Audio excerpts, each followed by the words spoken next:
Então, vamos falar da organização funcional ou estrutura organizacional funcional.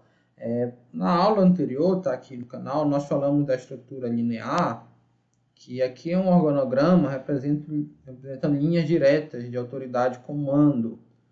Isso foi preconizado por Fayol, na França, na chamada Teoria Clássica da Administração. Nos Estados Unidos, no meio período, ali, início do século XX, Taylor preconizou a organização funcional, que você tinha gerentes especialistas.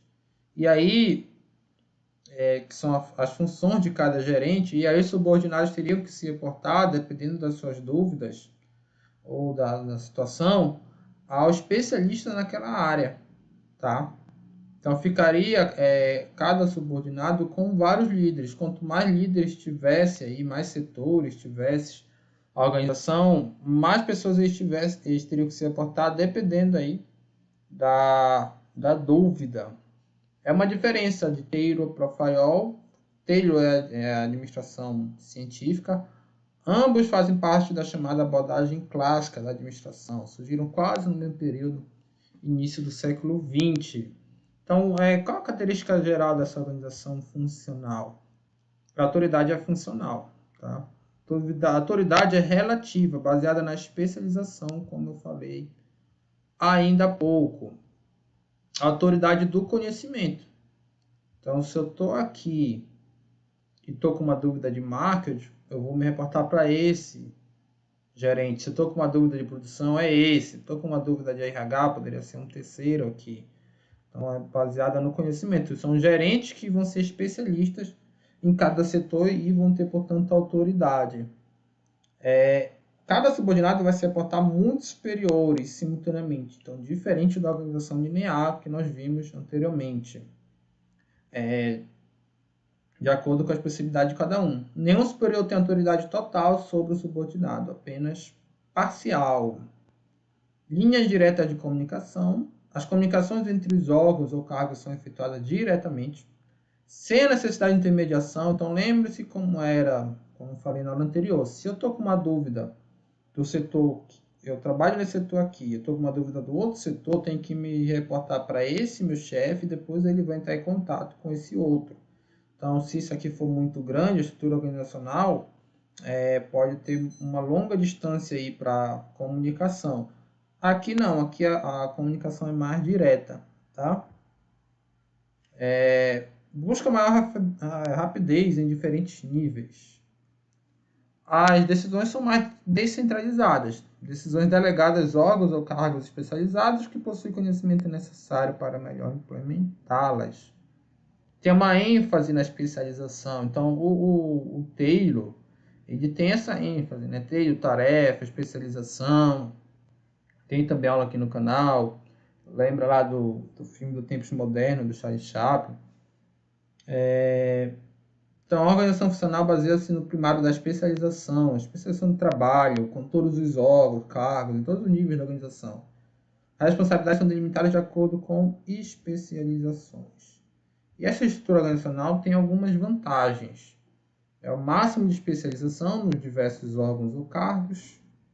Cada órgão ou cargo concentra-se total e unicamente sobre o trabalho e sua função, então fica livre das demais tarefas. E cada órgão ou cargo pode ser expert em seu campo de especialização. Então são especialistas, né? A comunicação é indireta, sem intermediação, então são mais rápidas e menos sujeitas à distorção de transmissão, sem necessidade de seguir os canais formais de comunicação, como eu falei anteriormente. Ela separa as funções de planejamento e de controle das funções de execução. Isso é muito mais claro quando você usa esse tipo de organização. Então, o órgão que faz planejamento faz para todos os demais. O órgão que executa só faz a execução. Tudo fica mais separado. Isso acaba sendo uma vantagem, porque cada um se especializa numa área, um ou outro, nesse ponto de vista. Só que pode ser também uma desvantagem isso aqui, tá? Pode ser que uma coisa não caiba com a outra também, né? Então, é um ponto que pode ser positivo ou negativo. Quais são as desvantagens? Diluição e consequente perda de autoridade de comando. Então, imagina que você vai fazer seu TCC. e você tem um orientador aqui, você só se aporta a ele. Agora imagine se você tiver 1, 2, 3, 4 orientadores. Um disser uma coisa e outro disser outra.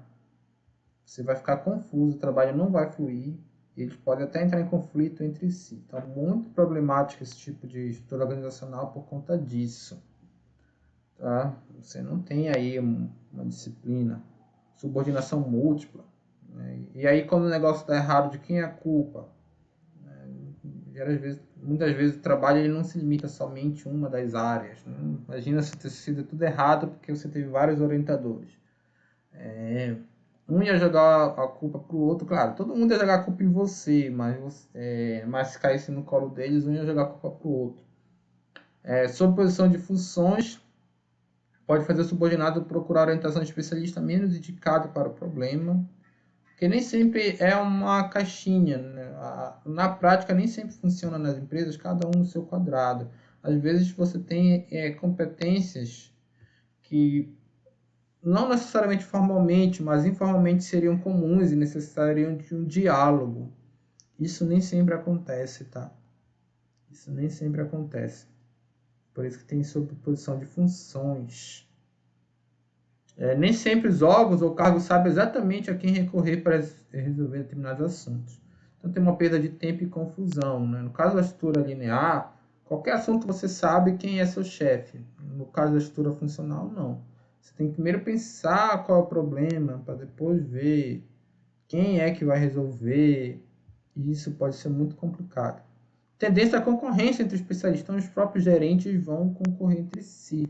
Um pode dizer uma coisa, outro pode dizer outra, e eles podem brigar. Então, você tem essa perda de visão de conjunto, divergência e multiplicidade, muito conflito, né? Resistência à cooperação, né? Pode ter aí, também se for gerente que tiverem um ego muito forte. Quando é aplicada essa estrutura organizacional, ela foi bastante tentada, né, por defensores da administração científica, Taylor, né? Big, também, Gilbert, perdão, né? Gilbert, Catal Gilbert. Então, Big é o termo que tem na administração científica. Apesar disso, ela foi fracassada em muitos casos, então ela não vingou. Mesmo o treinamento pessoal e bom senso não consegue evitar confusão com linhas divididas de autoridade. Então, isso não funcionou. Só em 2 casos aqui. Tá uma organização pequena e com equipe de especialistas bem entrosada. Se tiver muito especialista e muita gente, muito subordinado, já fica confuso. E tem que ter um dirigente eficaz e orientado para objetivos comuns, muito bem colocados. Então, olha, muito raro. Delegação de autoridade funcional durante período curto, né? Pode ser em projetos, talvez. Né? O objetivo é implantar alguma rotina, procedimento ou avaliar e controlar alguma atividade. Então, só nesses 2 casos aqui que ela se aplica, mas é muito raro, já está quase em desuso, praticamente. Então é isso. Espero que tenham gostado.